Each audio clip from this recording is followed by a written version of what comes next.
let's get to takeaways from Tennessee's win over UTEP. The post is up now. I will have the turning points written later after the show, but I got the takeaways up written now. So 5 takeaways from Tennessee's win over UTEP.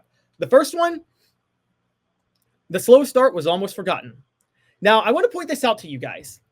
UTEP Miners head coach Scotty Walden was head coach of the Austin Peay Governors last year when Austin Peay faced Tennessee. I don't know if you guys remember, Tennessee had a legendary, memorable opener against Virginia. They blew them out. Everybody thought the offense was going to continue its form with Joe Milton at quarterback and not Hendon Hooker. And then the next week they go play Austin Peay, and they win an ugly game 30-13. 2 things happened in that Austin Peay game. Scotty Walden introduced the 3-3-5 to Tennessee, which has seemed to be a bit of a kryptonite for Josh Heupel in the Vols.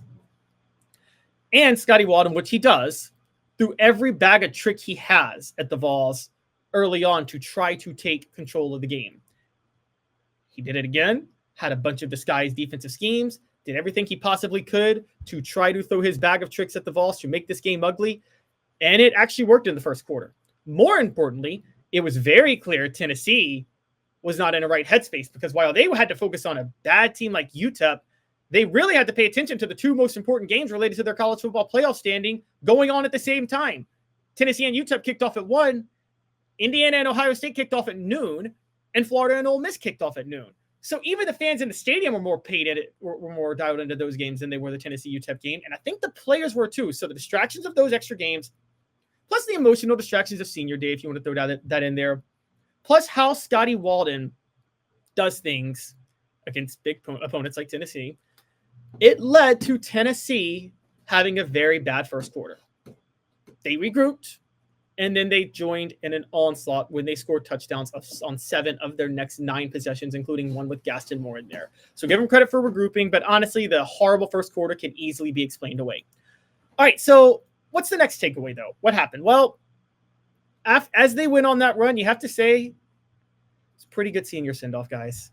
We got to say it was a pretty awesome senior send-off. I'm going to send a shout-out to, and this is a big one, a shout-out to Brew McCoy. Had struggled, hadn't had a touchdown catch all year, came away with 2 touchdown catches in this game, which was very, very big.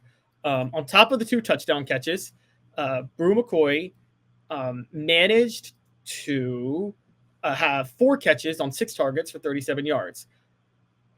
Along with Brew McCoy, Amari Thomas came in. He has been with Tennessee since the Pruitt days, the Jeremy Pruitt days, and he had a key tackle for a loss. You felt good for him on that as the leader and the anchor of the Vols on defense. And then the offensive line, Cooper Mays and Javonte Spraggins, who also had to labor through the Jeremy Pruitt years, paved the way for over 200 rushing yards, a collective by Samson, Peyton Lewis, and Cam Selden, and Iamaleava himself, and 4 rushing touchdowns.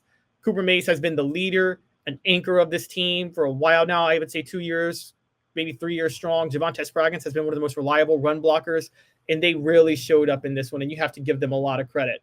We talk a little bit about the tackles. That was a little bit of a different story.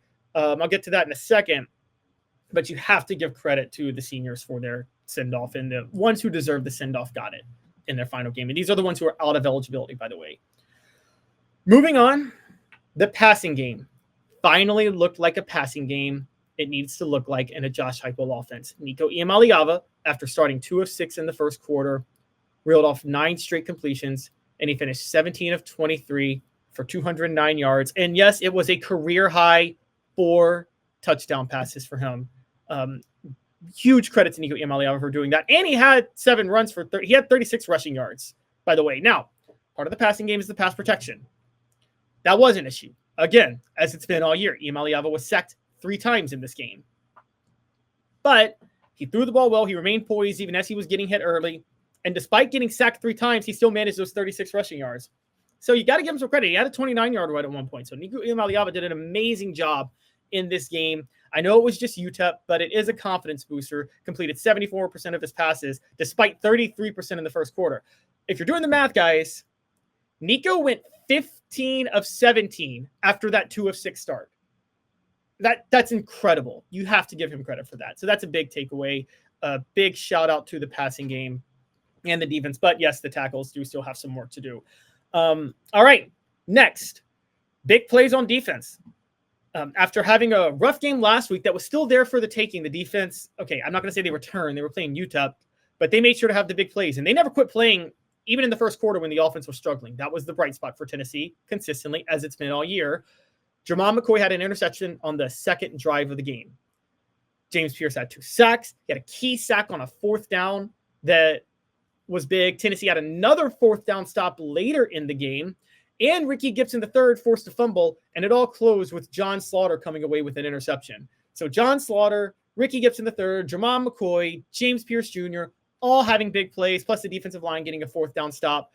That was huge. All of those plays, except for McCoy, were plays that happened and part of the 7 of 9 touchdown drives that happened for Tennessee's offense. So they were huge in that.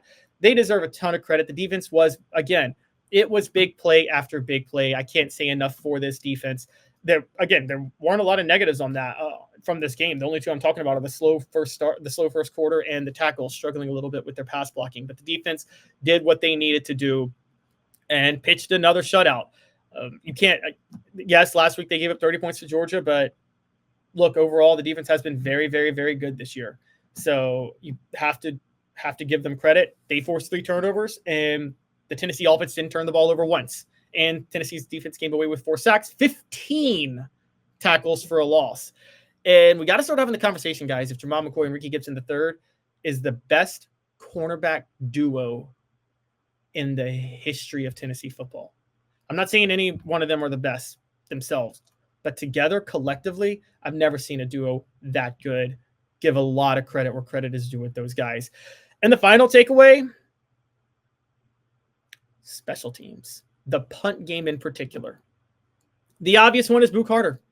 Boo Carter had a 38-yard return that should have ended up in a touchdown, but came just short, and he had an 18-yard punt return. Both of them set up Tennessee football touchdowns.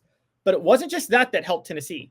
Jackson Ross did a superb job punting. Again, I said the punt game in general on both sides did a superb job punting in this game. He punted 6 times. 2 went for beyond 50 yards or 50 yards or more, and 3 were pinned inside the 20, 2 inside the 10. Jackson Ross did an incredible job on his punting.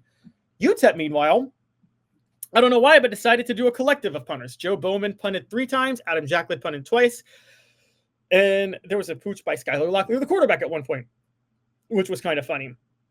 Hadn't seen that in a while. Only 1 went inside the 20, and they had a 17-yard punt at one point. So Tennessee got the short field thanks to the punt game on both sides of the ball and Boo Carter's incredible return game.